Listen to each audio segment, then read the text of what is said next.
March 12th, 1 p.m. local time, Hope Springs Airport. I know that once we had landed, I'm supposed to let the local police take over. And thanks to Miss Tenero and Miss Meal, I was able to preserve the crime scene. But I just can't shake it. I wasn't able to talk with Miss Tenero in private. So I'm left wondering just what was she up to? Why did she do what she did? There must be a way for me to continue my investigation. I've been expecting you, Miles Edgeworth. Franziska, I thought you were still in Germany. I go where I am needed, and wherever there are criminals to be caught. Her name is Franziska von Karma, the daughter of my mentor, Manfred von Karma. She, like myself, is a prosecutor. Are you heading up this case? It would be a bit of a relief if you are. Don't you try to flatter me, Miles Edgeworth. I'm placing you under arrest. What? It's quite frustrating, actually.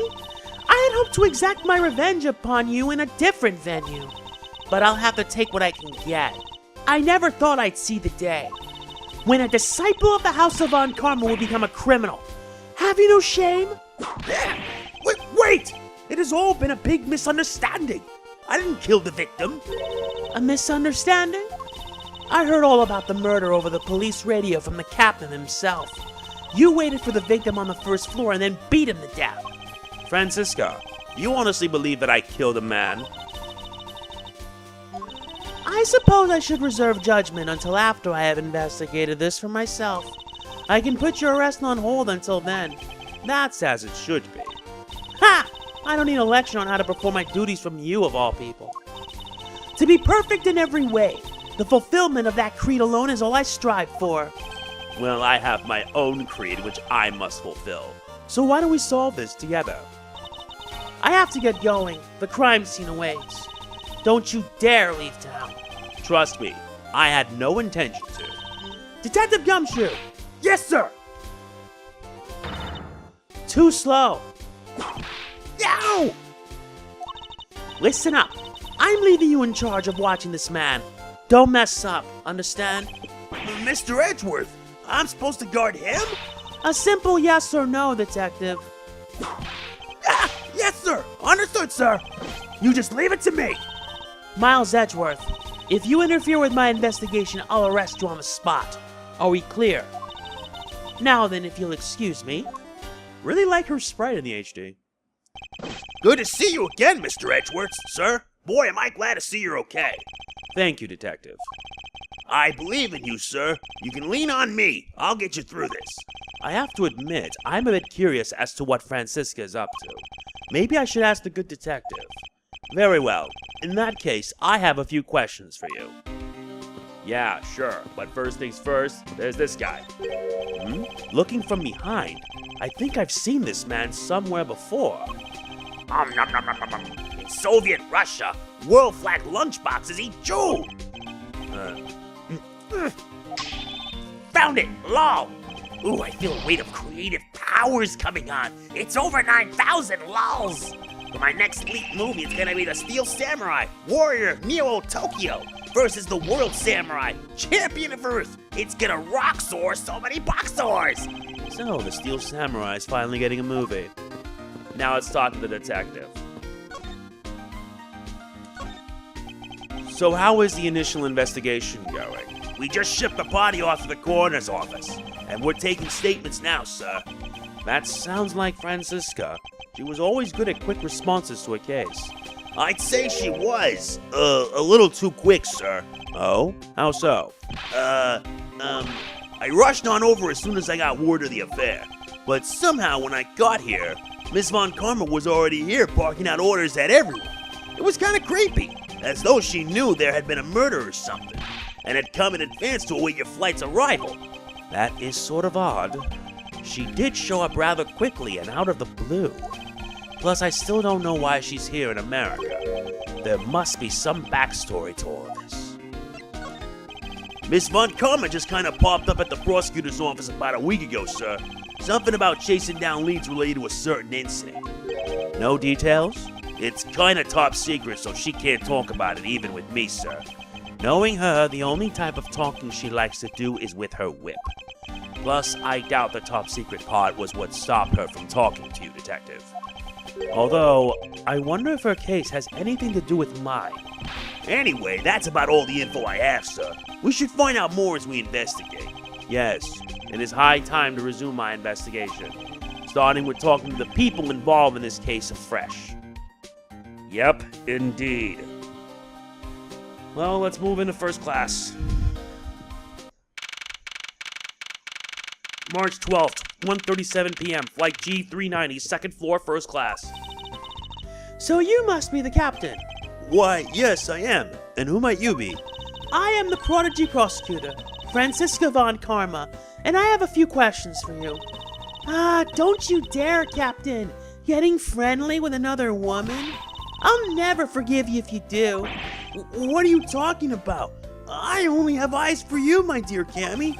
I wouldn't bet money on our dear captain to be that much of a reputable person. Sure you don't want to ask the captain some questions, sir? He was in the cockpit the entire time. I highly doubt he would know anything of use. Anyway, I'd like to leave that type of witness to Franziska and her whip.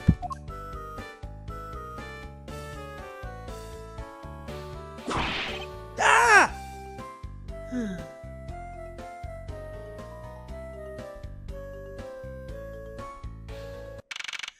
March 12th, 1:40 p.m., flight G390, first floor, lounge. Now see here! Ah! Sorry, I'm sorry! How long do you intend to hold me? It is impossible for me to be the criminal, I told you! Mr. LeBlanc?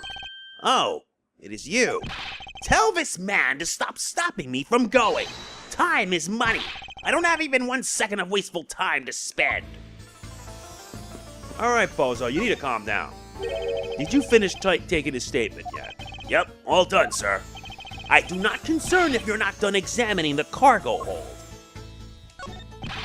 If you make a single scratch on my art, you will pay. Art? What sort of art? Mr. LeBlanc is an art dealer, so he's got a bunch of artwork down in the cargo hold, sir. There's practically a mountain of them, large and small. From folk costumes to stone statues, I sell all kinds of arts. Folk costumes? Speaking of which, Mr. LeBlanc's hat. It kind of looks like that other piece of cloth. Yeah, you're actually kind of right. Mr. LeBlanc, could you please take a look at this for me? Oh, it's a Virginian cloth. As I suspected, your hat is made of the same material, I suppose. Yes, of course. This fabric is so famous, orders come from over the seas for more. I see.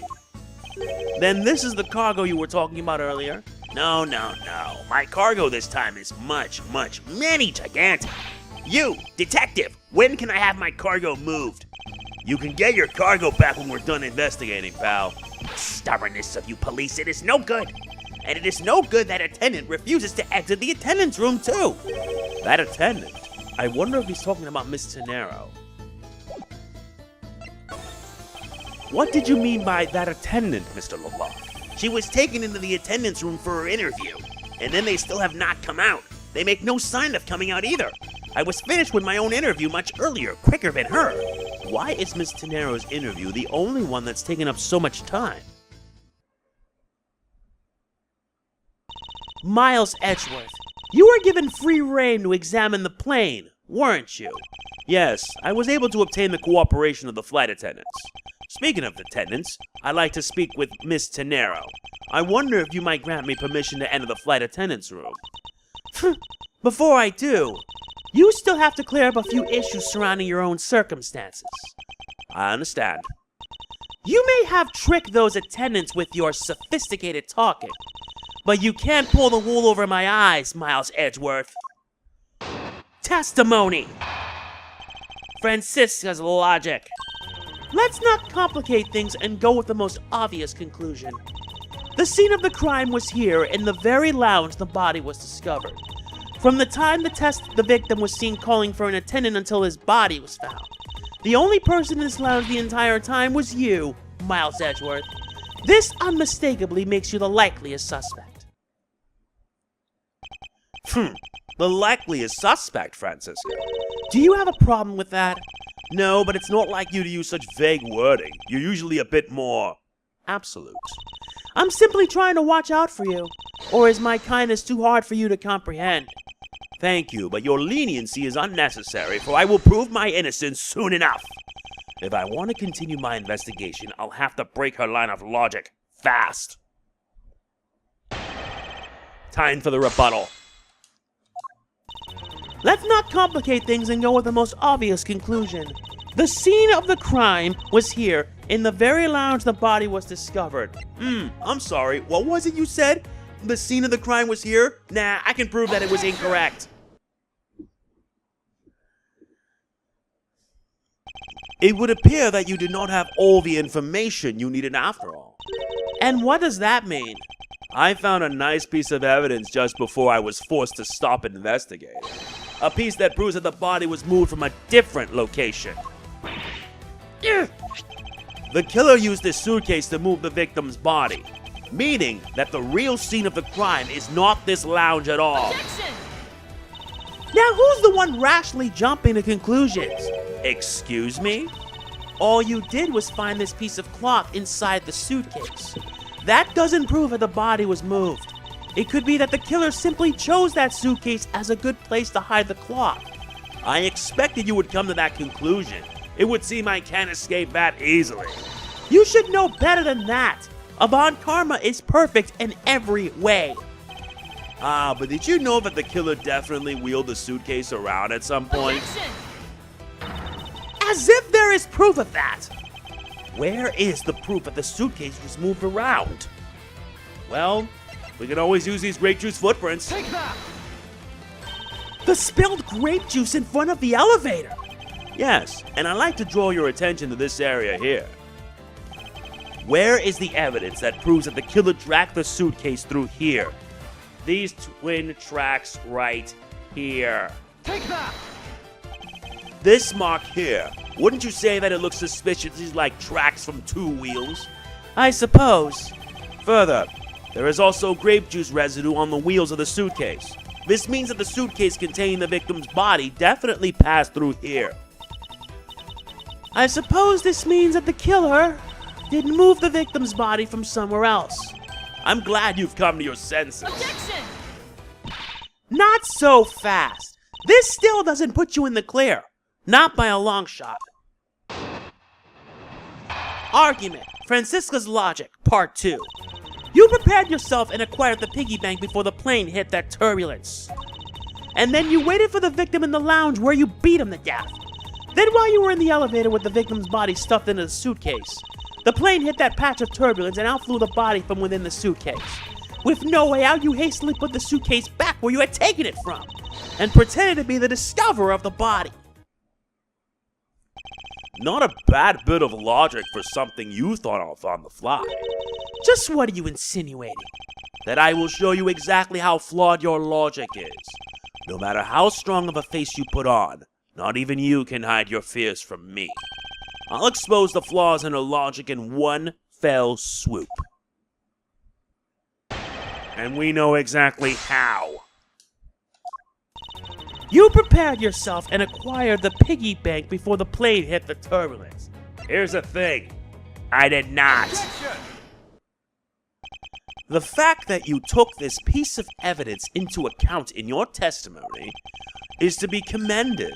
Your legal prowess is certainly something to be feared. Evidence and logic. Essential tools that those who would stand in a courtroom must learn to master.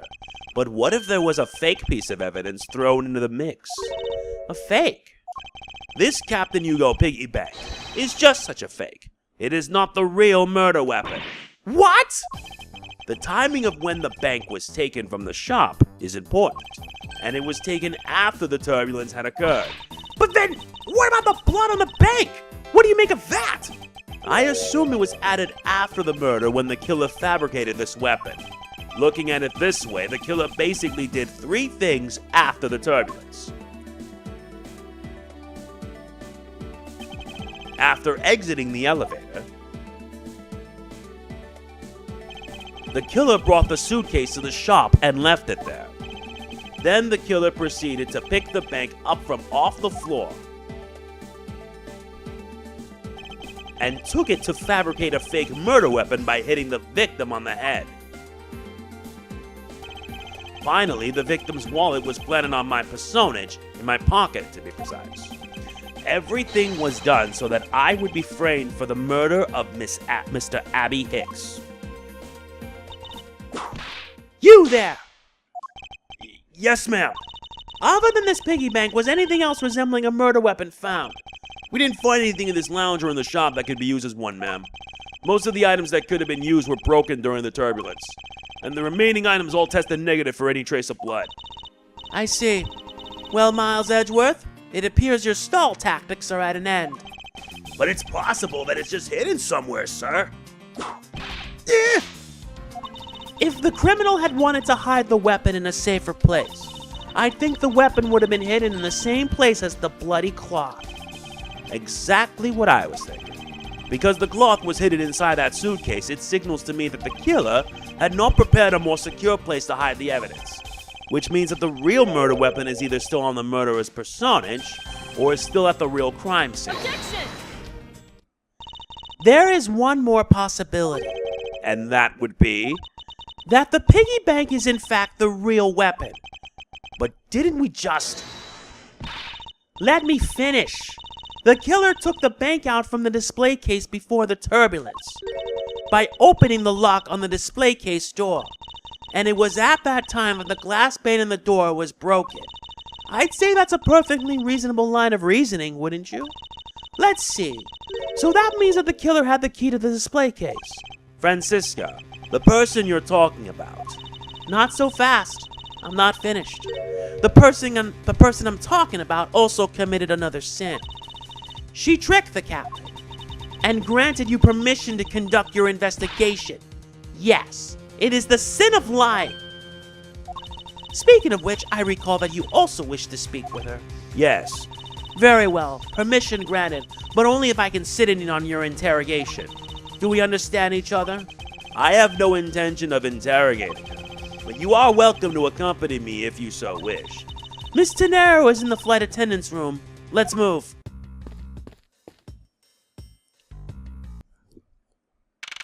March 12, 2:23 p.m., flight G390, first floor, flight attendant's room. Let me get water first before I continue.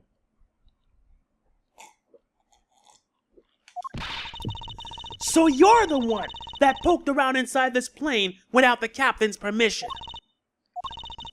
Deviating from the flight attendant's manual is very unbecoming, you know. What were you hoping to accomplish by doing that? Miss Tenero, Ah, Mr. Edgeworth, you're here too? can you please help us and shed some light on why you did what you did? All right. Why did you lie about receiving the captain's permission like that? Because I didn't think I would be able to get his permission. What do you mean? The captain, he only has ears for Cammy. I spoke with the captain a little earlier myself. He definitely seems to be rather taken with Miss Meal. Yes, and on top of that, I had mistakenly accused Mr. Edgeworth of being the killer. I wanted to make amends. In that case, please allow me to thank you for what you did. Thanks to you, I was able to clear myself of all charges. Really? You were able to prove your innocence? Oh, thank goodness. Miss Tenero, is it? There is one more thing I'd like to ask you. You were in the in-flight shop just before the turbulence, weren't you? Please answer honestly. Yes, I was. And why were you there? Well, Why have a sudden hesitation? Franziska seems to have struck a nerve. All I did was go check up on the shop like I always do. You're saying it was for work then? Yes, I'm in charge of the shop, so I have to keep an eye on it. I don't have any reason to go there otherwise. After your visit to the shop, you paid a visit to this room, correct? Yes, I came back to freshen up and adjust my makeup. I'm sorry, but there isn't much else to tell. Miss Tenero claims to have no reason other than duty to go to the shop. But is that all there is to it? Maybe I should ask her about that thing. Yeah. You honestly should. If you could please take a look at this for me, Miss Tenero. Oh, that suitcase. Yes, about this suitcase. You are the one who designed it, correct? And I think I figured something else out about it. This suitcase is the reason you went to the shop, isn't it? There's nothing you won't find out eventually, is there? Won't you please tell me more about this suitcase? Yes, I was interested in seeing how the suitcases I had designed were selling. I know that as a service professional, I'm not supposed to care. But I really wanted to know, and I was glad to see that it was the last one there. The last one there? Yeah, why? So you're saying, Miss Tenero, that the suitcase in question was the last one? Yes, they're just so popular they're practically flying off the shelves. That's not exactly the impression I got. The one in the shop is most definitely the last one. Well, we're currently looking at that suitcase. Really? Then I guess we sold all of them. Thank you very much for taking the last one. I didn't say anything about buying it. Then say you'll buy it. I'm sorry, I can't. But why? I think it'd go great with your complexion, Mr. Edgeworth. It really suits you. I guarantee it personally as a service professional. Well, that is... How should I put this? It's hideous. What? Maybe that was a bit too direct. Moving on. My issue with the suitcases isn't the design. It's the number of them remaining. Remaining? There were 2 suitcases in the in-flight shop when I investigated. 2? But that's impossible. I'm sure there was only 1. Looks like her story has generated quite the contradiction. When I left the shop, I'm positive was only 1 suitcase left. Something is amiss here. What could be the meaning of this inconsistency? By the way, Miss Tenero, what is one of those suitcases doing here? That's... I thought you said there was only 1 left. That one is, it's mine. I've used it for a very long time now. She's used it for a long time. I think not. Miss Tenero, I appreciate it if you wouldn't lie to me. Excuse me? I don't believe for even 1 second that you've used this for a very long time. What proves that this hasn't been used for nearly as long as Miss Tenero says? Simple. The receipt. Take that! Tell me, Miss Tenero, is it also your habit to keep the price tag pristine on your suitcase? What is the meaning of this? Why would you lie about a suitcase? Despite having faith in her design sense, the sales numbers made her cry bitter tears. The truth is becoming increasingly clear to me. Miss Tenero, I think I understand. I know what you are trying to hide. Now then, this suitcase was originally in the in-flight shop. Seeing as how the price tag is still on the suitcase, one can only assume it was out on the floor for sale in the shop. And the person who bought this suitcase was you, Rhoda Tenero. Take that! It was you, wasn't it, Miss Tenero? I hate to say this, but this suitcase that you designed, it hasn't sold very well, has it? You saw how poorly this design that you poured your heart into was selling, and were deeply hurt. That's why you wanted to make it look like it was selling by buying it yourself. Isn't that right? Then, the reason you went to the shop and came back here was... I'm sorry. All I really have is my job. I was overjoyed when my design was chosen. I thought that maybe I had finally accomplished something. But the suitcases didn't sell. It's because of the design, isn't it? All because it's, as you put it, hideous. I can't say they chose a great place in which to sell them either. We weren't selling a single one, and they were just sitting there, collecting dust. I felt so bad seeing them there, day in and day out. So I decided to buy one for every flight I worked. You buy one every single time you work a flight? I see. So in order to keep your resolution, you went and bought one today as well. Yes, and here is my receipt for that purchase. This receipt is clearly time-stamped. 5:40 a.m. The truth is, there's still a bunch of them left unsold. They're planning to scrap the remaining ones at the end of this flight. Mr. Nero, where are those other suitcases? They should all be down in the cargo hold. Then the suitcase the killer used Could very well have come from the cargo hold. Mr. Edgeworth, you don't think that the killer used one of my suitcases to... Yes, I do. The killer used one of your beloved suitcases to move the victim's body. Ah! How could they? Those suitcases were meant to be faithful partners to our passengers on their trips. That's all I ever wished for them to be. Mr. Nero, is there any other way to get to the cargo hold other than the elevator?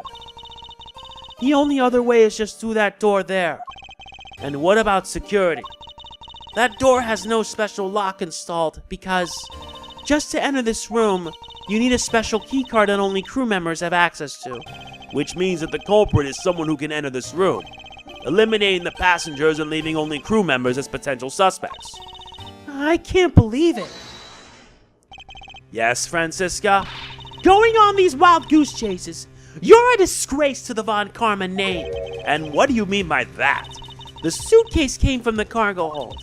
That fact alone tells the whole story. Yes, which is why I said the culprit must be a crew member who used their keycard. Miles Edgeworth, you're proposing that the killer rode the elevator from the cargo hold, correct? Yes, that's the only realistic possibility. That other attendant, Miss Meal, I asked her earlier and she had this to say. Franziska got information out of Miss Meal? In order to make the elevator go down to the cargo hold, a different keycard is required. A different one? Yes, and the only person who holds that particular card is you, Miss Rhoda Tenero, and only you. Ah! What? Is this true, Miss Tenero? Yes, I keep that keycard in my locker at all times. Could you please show us that card right now? Yes, hold on. Ah! I don't believe it! What's wrong? The keycard, it's gone! Very clever. Pretending that your card was stolen when in fact you're just trying to hide it from us. You've really thought this through. Wait! It's not like that! You can tell us all about what it's like down at the station. Officer, arrest this woman! Yes, ma'am. Mr. Edgeworth!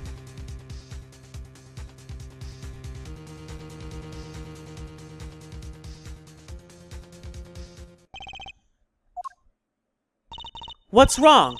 There's disbelief written all over your face. Franziska, I know that you are the lead investigator on this case. However... Hold it! Don't even think about wasting any more of my time. You know the rules as well as I do. Evidence speaks louder than words. Even if it is in a courtroom, that basic tenet still applies. I intend to investigate the cargo hold now. What will you do, Miles Edgeworth? I intend to do likewise. It's all we can do by this point. My God. So yeah, that is it for this part. Hope you enjoyed it, because more is coming up. If you enjoyed it, like, comment, share, subscribe, and click that bell.